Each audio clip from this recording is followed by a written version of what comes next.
Hey, y'all, welcome back to another episode of Full Circle. Today, we got to get into some crazy free agency stuff. Lexie, emergency pod. Emergency pod. Literally 2 weeks into this show, we already have to have an emergency pod. That's crazy. I foresee some more emergency pods once the W season actually starts. So this is like a good practice run for us, I think. Exactly. I've been seeing all of the crazy moves being made in free agency in the WNBA, and I have to get your thoughts, tell some of my thoughts.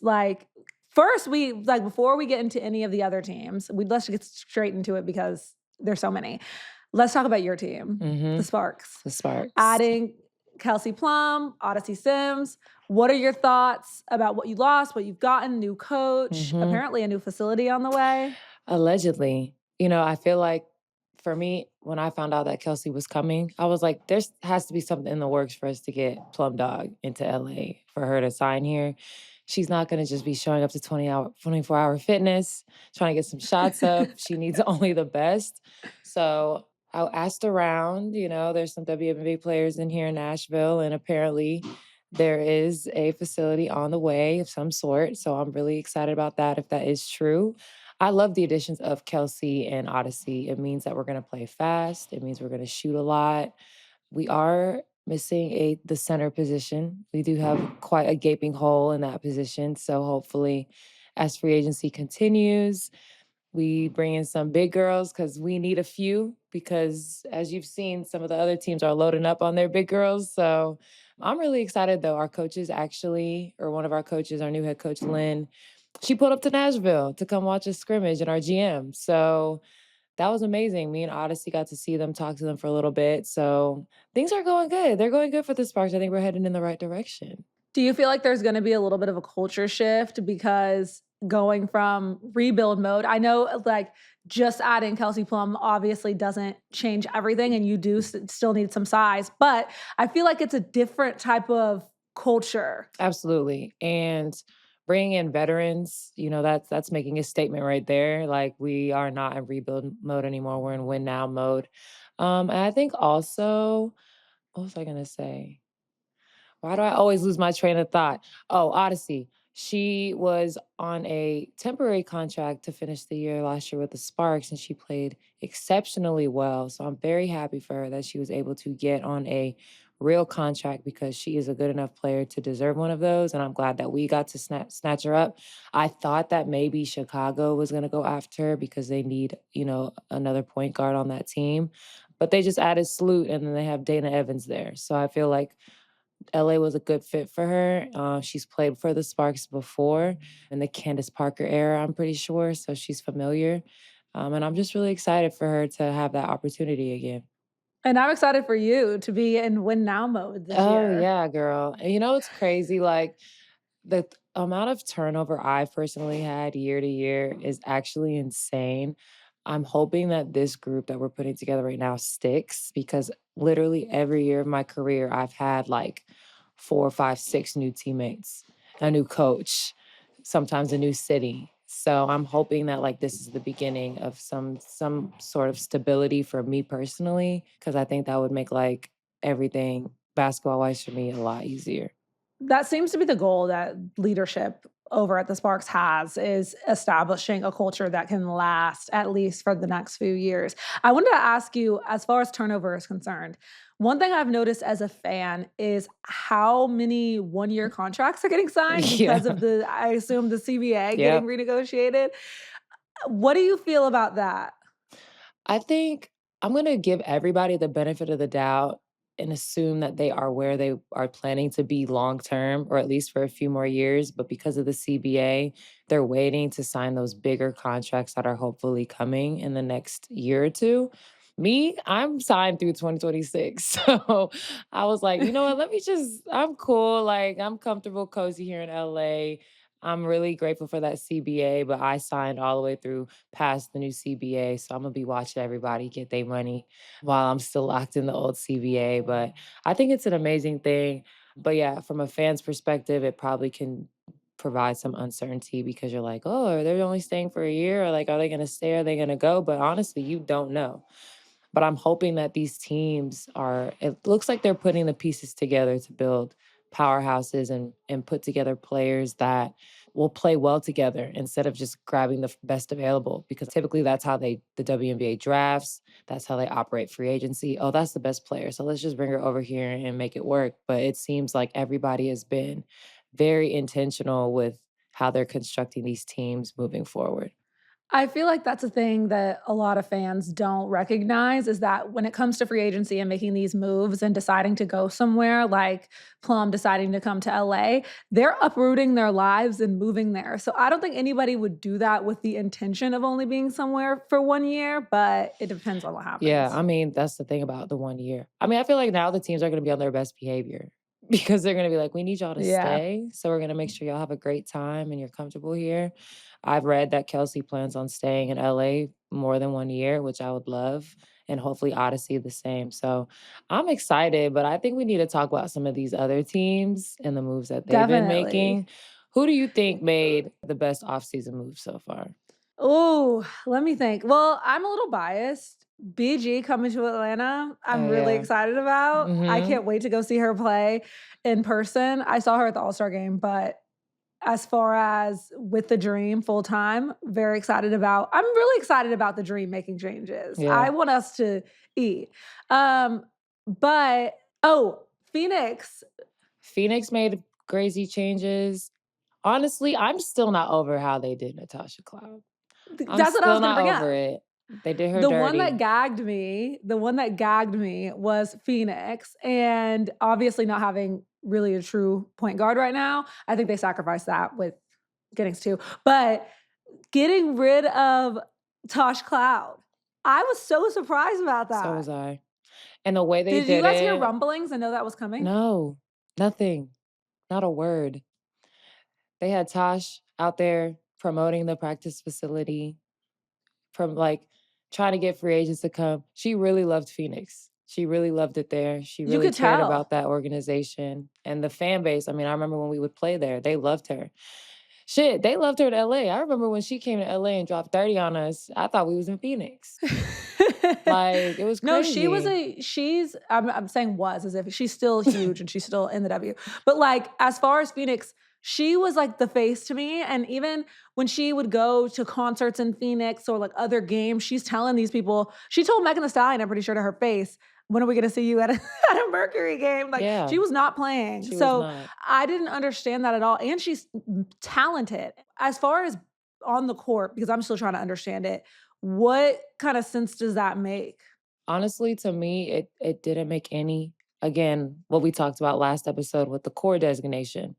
Sometimes you just gotta find the money, and Tosh was the money, and unfortunately, she was just some collateral damage from them getting Alyssa Thomas to Phoenix and Satu Sabali to Phoenix, and I guess she was just the collateral damage.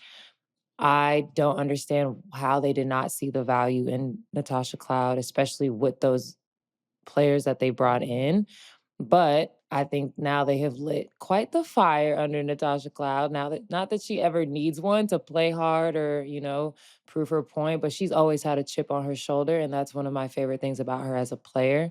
I was able to play with her in Athletes Unlimited a bunch of times the last few years. And she's a great leader.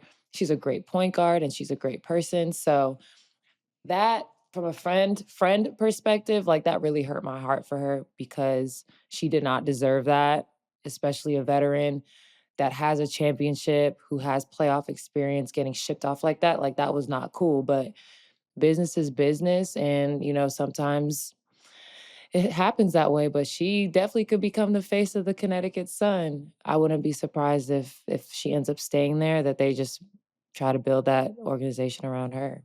I mean, they should because they basically cleaned house. I was just Eh, about to ask, clean what do the you house.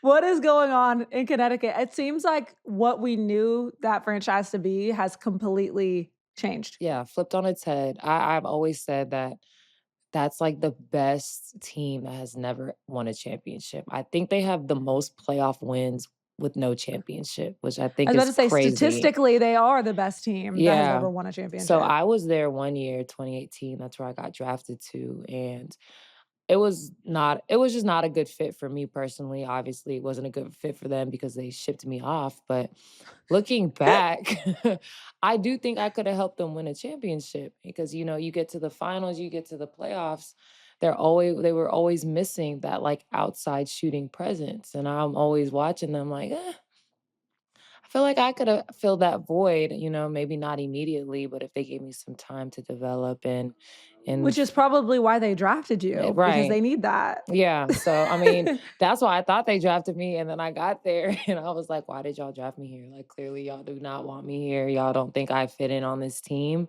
So that summer was just really hard for me personally, but I've seen players go in and out of the Connecticut organization and be very close to winning championships and just weren't able to get it done. So first Kurt Miller was out, then Jonquel Jones was out, and then the rest of them probably were like, "This is gonna be our last try." They added DeWanna Bonner for a few seasons.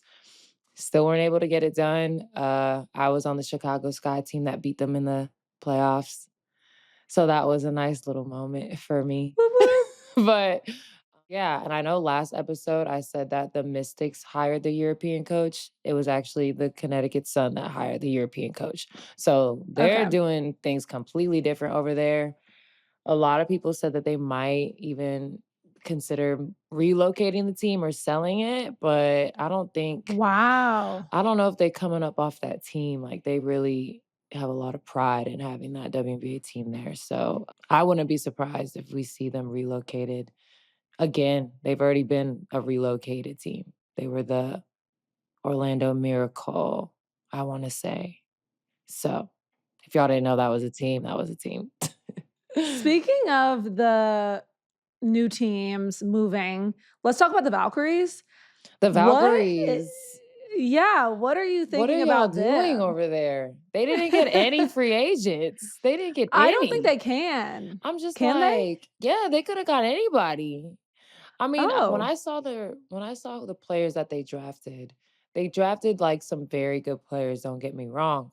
Everyone was like, these kind of look like, tradable pieces, like to try and build the team that they want, considering that the teams only were able to not protect like half of their rosters. So I'm assuming that most teams protected their core players. So it definitely gave the Valkyries a very limited selection of players, that's how it works. But apparently, they weren't able to attract any big name free agents, which was shocking to me because from the looks of it, they got the facility, they got the fan base, they got the investment, and Natalie is like a great coach. So I was a little confused as to why they weren't able to get a single free agent, but now they get to build from scratch, which I think that is gonna be difficult, but I think it could be something, like, really fun for them, but I was definitely surprised that they weren't able to get any, like, big unrestricted free agents over there. I was just about to ask, like, why do you think that is? I mean, I would imagine with being such a basketball championship pedigree city. I mean, even in football, their team was in the Super Bowl last year. It's a sports town. It's San Francisco. You know what I'm saying? It's the Yeah, Bay. Like, it's the nice weather, nice yeah, facilities. I don't, but maybe, I mean, it is hard to start something from the yeah. ground up. Especially right now, I feel like maybe a lot of players don't wanna be on that side of the WNBA right now, the rebuild side, the maybe not winning so many games because of so many eyes and so many opportunities, and those eyes and opportunities always grow when you're winning and you're being successful. So I'm just gonna assume that a lot of these players were making business moves.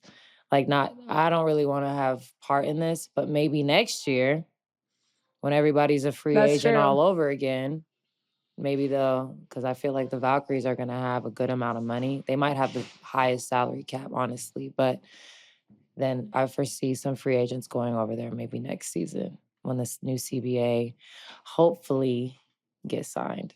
I'll be like, listen, I'm gonna be in San Fran. I'm gonna be the face of the franchise. I'm gonna That's what DM. I'm I'm gonna slide in saying. Steph Curry's DMs. I'm gonna ask him to give me an Under Armour shoe. I'm like, I'm doing I'm doing the everything. whole thing. Like, I don't know, I Yeah, was like I'm doing the whole confused by thing. that. Like, and yeah, I was like, no one maybe it was the colors. I don't know.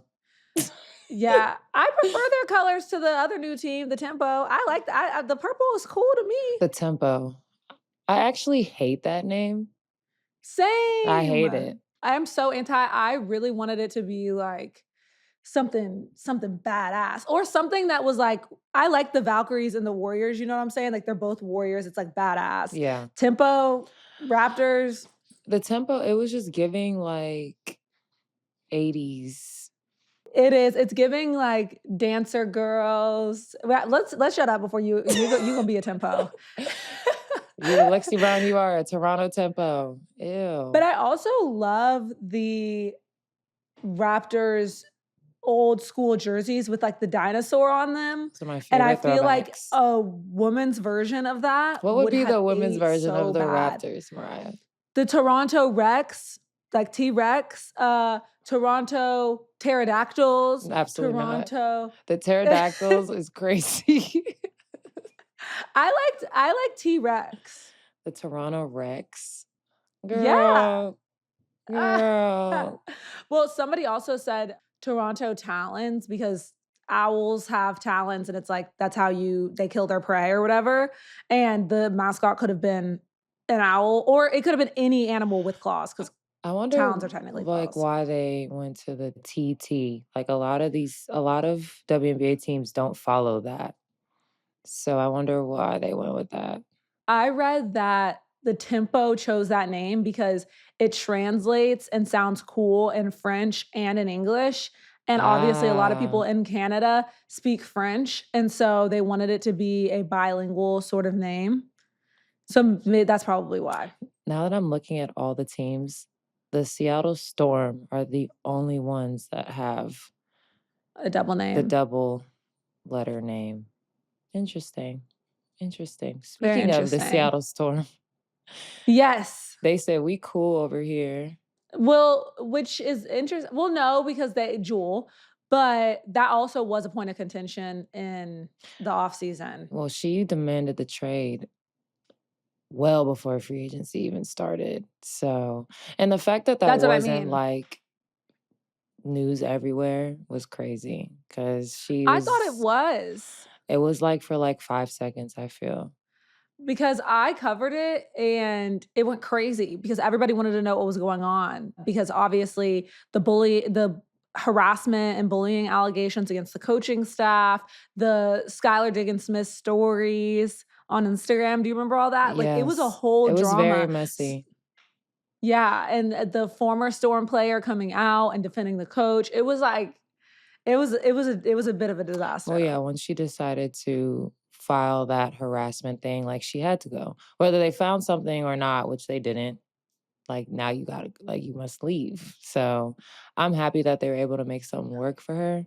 They re-signed NECA, which that was no surprise. Gabby Williams is still not officially signed yet. So I Interesting. wonder what she's gonna do. They gave her a core designation, which means 1 year And so if she supermax. signs, 1 yeah, year if she signs, she gets supermax. Supermax. Which I'm like, why are you not? What are you doing? What are What's you she waiting doing? on? What are you waiting on? Maybe So, exploring her options. I love that NECA announced that she was staying by, I don't know if you saw this, her texting Chanae yes. while she was on TV. And Chanae's like, oh, and she announced No, it. they're That's so family cute. goals. I love them. They're so cute. But yeah, we're like, all right, NECA, we knew you wasn't going nowhere. Like, Yeah, they have a good, from the outside looking in, leadership situation going on there. yeah.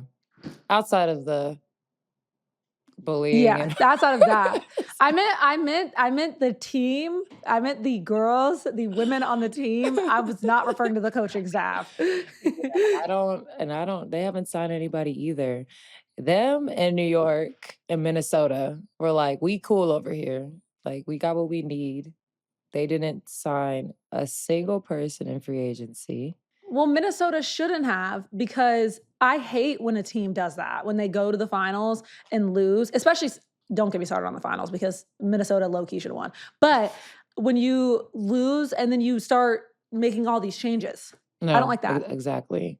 I didn't foresee them making any changes, and I think they're doing it the right way because they have players on that team that they're gonna have to pay. So then bringing in another player that they would potentially have to pay could mess up their schedule of paying the people that deserve it, that have been there from the beginning, now that they're a championship caliber team.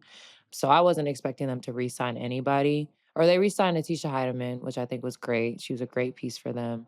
And then my only question with New York is if Johannes comes back.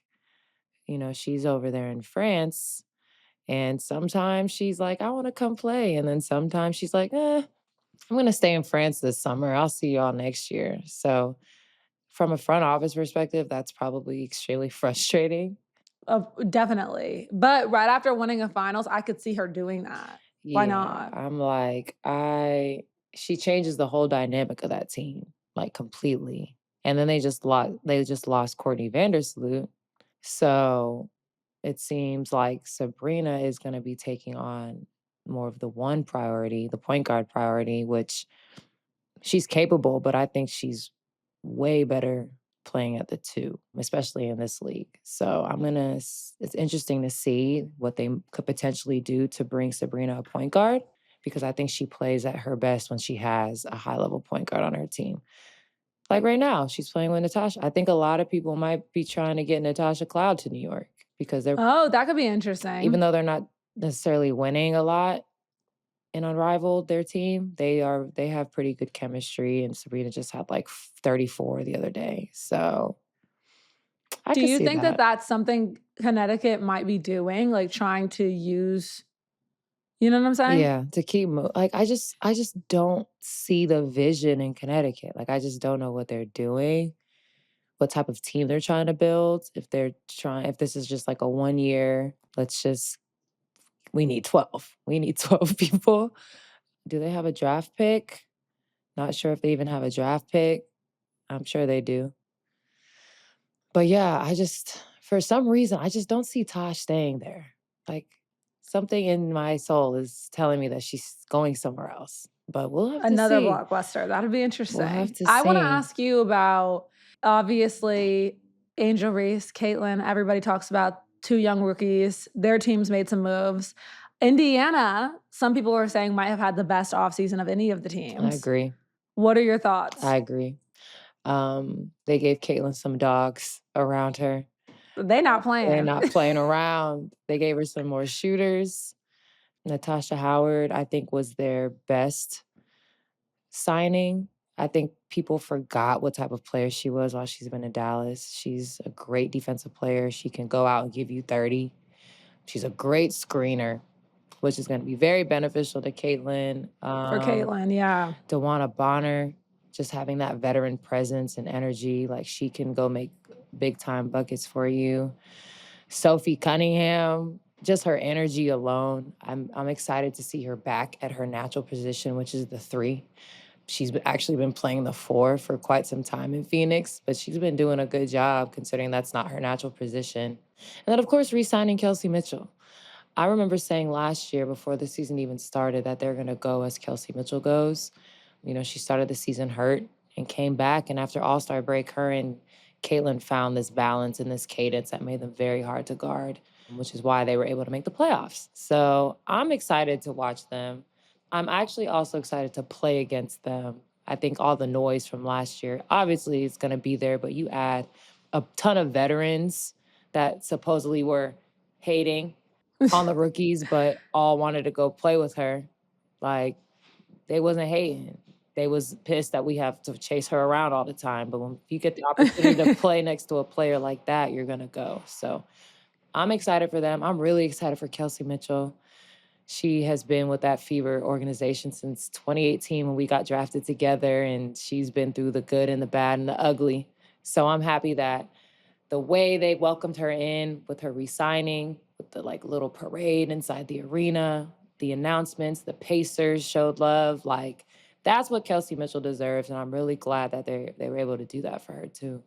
Yeah, I'm excited to watch them. Me too. I and Caitlin, I think people underrate because of all of the noise about everything else, how good her rookie year was. Like it was It incredible. was So for them, amazing. I think Indiana, but it's not only people are also forgetting Aaliyah. Like they have put a lot into drafting really good young talent. And so it's like for them to be like, okay, we got our girl, building what she needs around her, Right. building this practice facility, like making moves, I think is exactly what they need to be doing. Absolutely. And like I said before, it's like so much intention that I've never seen before, and so much embracing players just the way they are.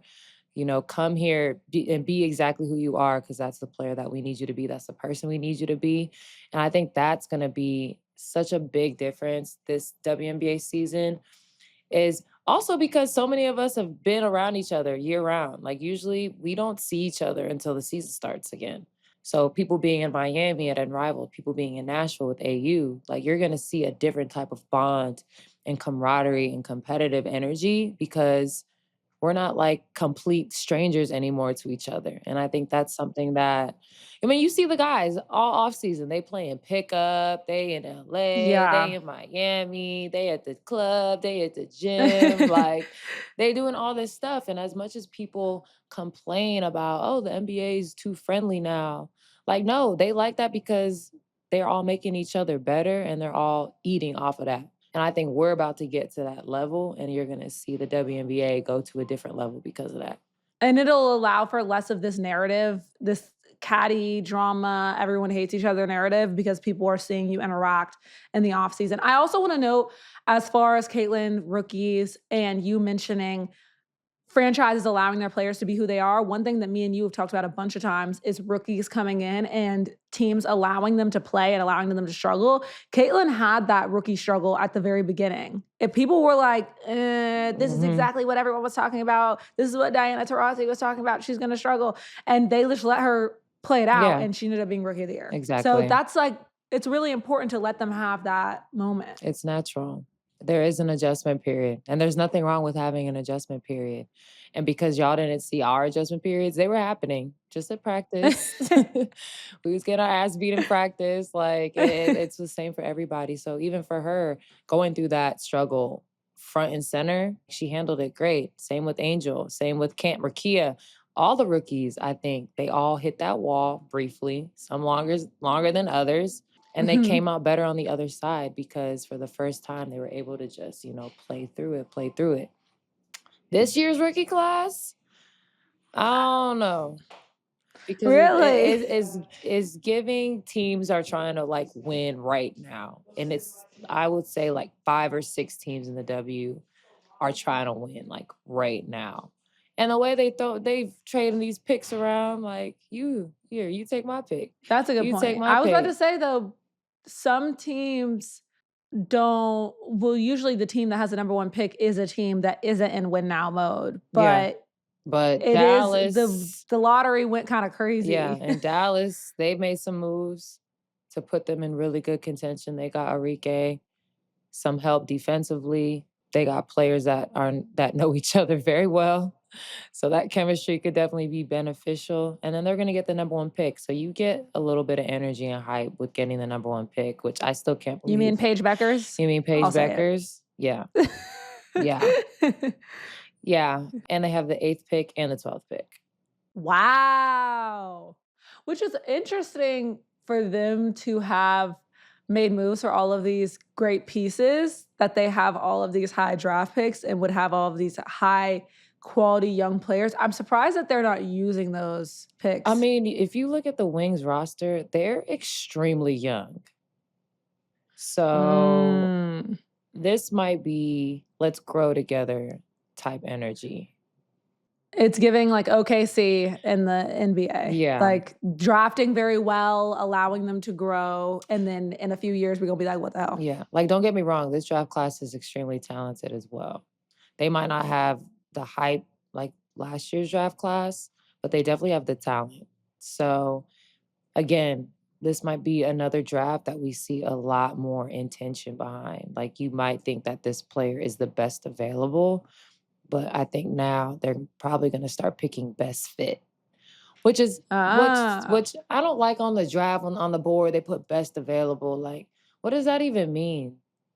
But I do like when now they've now changed it. Like, depending on what position they need, they have the best available for that position. For us, it was just like the best available player. Like, this team needs a Yeah, that's center, but the true. best available player is a point guard. So they would draft the point guard. Like, what? That doesn't make sense. Yeah. But you got to think if you have the opportunity, like even if Indiana needed a center, they're not overlooking Caitlin Clark. You get what I'm No, saying? Like you absolutely. got to, if it depends on if it's a generational type of talent Yeah. or if it's like, if you can sacrifice that for something that can help you right now, I think it makes sense to sacrifice No, that. It just depends on the needs of absolutely. the team. Exactly. And But there just are moving some players who forward. surpass needs of the team. No, yeah, and she was one of them, and I think that they made the right call on that because they knew her play would attract better players to Indiana. Like, it's been hard for them to get players to sign to Indiana because they're in Indiana, and because Yeah. those games typically were very empty. There was no energy behind the Fever since they won their championships when Tamika Catchings was there. So Kaylin has basically come in and rejuvenated the entire franchise. And now it's an attractive place for free agents to come. And I think that long term, they were thinking about that. I don't know what other people were thinking of, no one was going to go there with her and they're not going to want to play with someone like that. But like, why would you not want to play with somebody like that? Like, That don't make no let's not be sense. dumb here. Like, we're all But basketball those players are at the end people of the day that want to win. those are people in the WNBA saying that. Those are Twitter fingers people Yeah, saying that. Twitter Who fingers. didn't make the JV basketball team. They don't know. Couldn't even be the manager for the JV basketball team. Okay, we have one more team to hit on real quick. Yes. The Washington Mystics, who have done nothing. Okay. Yeah. I don't think Elena Deladon is ever returning. Hold on? Can we stop for a second? The fact that Elena Deladon just stopped playing, she was just like, I'm done. And everyone was like, okay, bye. Like, she wasn't one of the best players to ever play in the WNBA. Do you have any insight on that? Like, did something go I on? have no idea what happened there. And the There has fact to be that more to people it. are just like, oh, absolutely. The fact that people are just like, meh, it's just Elena Deladon. It's all right. Like, the organization has been in shambles since she's done that. And Well, I don't because if even you have know a it. talent like that, you build around it, and Like, then she you're like, brought them a championship, and then it was just like downhill from there. She didn't play in the bubble season because she struggles with Lyme disease. So that was like a health concern for her. But ever since she made that decision, it seems like they kind of had like weird energy towards her, the organization, not the team, the organization, like the higher ups. And then I think she was just like, I'm done with this. Like, I'm out of here. which makes sense. If you want to be respected. I brought y'all a championship. I'm huge to the franchise. Yeah, Like, and I'm not I'm playing the putting my bubble health should first. be. Exactly. That was an unprecedented situation. Yeah. So, especially since she had personal health issues, if you're at an organization that's not taking that seriously and you're doing that much for them, Yeah. okay, bye, girl. Exactly. You think you good without me? Watch. And now we see that they are not good without her. I don't But know. not doing anything about it. Not doing anything about it. Like, I don't know what the situation is with like her rights, if she's a free agent. I don't know anything. Wait, so are they still paying her? I don't know. I don't know. Because that could be part of the problem. That they might Because have that salary chunk and can't get rid of it because what team would want to trade for somebody that they're not sure? Because I'm not sure if you don't play a season, if it like counts against your years of service. So she might have had like a year or two left on her contract, but if she's not playing, then I don't think those years get knocked off. But then I think if they suspend her contract, it doesn't count on the salary cap. They're not doing anything over there. I have friends that play on that team. I hope that they are able to do something. They lost their starting point guard, Julie Van Loo. Oh yeah, she went to the Valkyries, Van Loo. Very important piece to that Mystics team last year. So it seems like they also don't have a plan in place. So I'm hoping that they're able to get something because I have friends that I care deeply about that play on that team, and I want them to be successful. And they have things there. They have a facility. They have chefs. They have all the things. So I need DC to get it together. Well, of all of these moves that we've discussed, who do you think made the most WNBA landscape changing move? The landscape changing, I would have to say. Like, who do you think it shifts the power dynamic? Honestly, I might have to say Phoenix. And they were like the catalyst of all of this other movement, and it started with Phoenix. So I think they made the most landscape changing move. I think they said like that was like the most assets traded ever in WNBA history, Wow. between them. What was it? Them, Dallas, and Indiana, and Connecticut. I don't know. There was like so many teams. Again, we were waiting for the domino to fall, and I think the Phoenix Mercury they were the domino that made everything kind of start rolling in place. So yeah, as far as landscape changing, I would say Phoenix, but as far as like championship building contention, I would say Indiana. Wow. Yeah. Yeah. They won a championship anytime soon. That would Oh my be gosh. nuts. What? Honestly, there's I don't know. And I hate that I'm like not like Sparks are gonna win. Like but I'm being serious. I'm being for real right now. We are not gonna finish in last. I know that. Like as I said after last year, there's no way we Playoffs. can go. We can only go higher. We can't be worse than last. Playoffs? Playoffs. I haven't been to playoffs since 2022. Like, Lexie. I know. Like, in the last playoffs, we won. So at I was least gonna I say, have what year did a you become a WNBA champion? I think it I was think it's 2022, right? 2022. So at least I So have like yeah, a good you taste in my mouth about it. Like at least I wasn't like a loser in the playoffs. Like we made it but all you the know what way. that's like. Yeah. And now I want So to you be part of a gotta team. Like I want to actually contribute for real to if and I ever LA get a new needs one. that. We do need that. I mean, now we got Luka Magic now, so maybe That's true. he'll sprinkle some magic on us. Before we could get out of here, you're an LA person. We are not here to talk about the NBA, but But we you are, must. yeah, you are an LA star, and I gotta hear what you're hearing in LA, your reaction to that trade. Mariah, I went to sleep that night at 9 p.m., right? So that was 7 p.m. Pacific time. So I missed all of this. I woke up the next morning at like 7 a.m. and the first thing I saw on my phone was Luka is on the Lakers. And I closed my phone because I was like, why are they playing on my phone right now? Like, what is this? So I went back to sleep and I woke up and it was everywhere. And I was like, yo, they traded Anthony Davis and we got Luka. I don't know why I'm saying we. I'm a Celtics girl. Okay. Let me take that back. This What? is not we. You know this, You Mariah. playing in LA and you a I'm a Celtics girl? I Celtics can't believe girl. I can't that. say we. The Lakers got Luka. He's still very much injured though. So I'm like, Apparently, he'll be back Saturday. I'm sure he will be back Saturday.